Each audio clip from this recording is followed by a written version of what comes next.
Hi, my name is Kate Pilkington and I'm the head of cytometry here for the Hugh Green Technology Centre at the Malaghan Institute of Medical Research. It's very much a role that has a hugely different day-to-day. Sometimes it's teaching people all the fun things about flow cytometry. Sometimes it's doing one-on-one training. Sometimes it's sitting there and designing them a new panel. Sometimes it's sitting down with their data and trying to figure out why something doesn't look the way that we expected it to look like.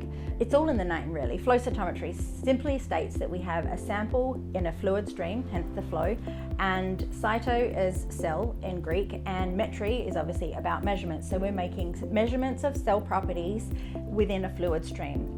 The thing I really love about flow cytometry here at the Malaghan is that probably 85% of the work that is happening here is underpinned by flow cytometry. We are analysing the immune system in so many different threat scenarios, whether or not you have an allergy to something, whether or not you've been infected by a virus, whether or not you've had a vaccine, what kind of vaccine response.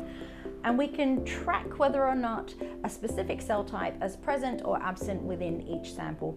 And in fact, not just one specific cell type, but many cell types. When you're measuring 60 parameters at the same time, you're thinking of 1,835 unique pairwise combinations of expression profiles that have to be analyzed. And that leads into all kinds of very intense analysis pipelines, which is why we are so grateful to have the data analysis team here.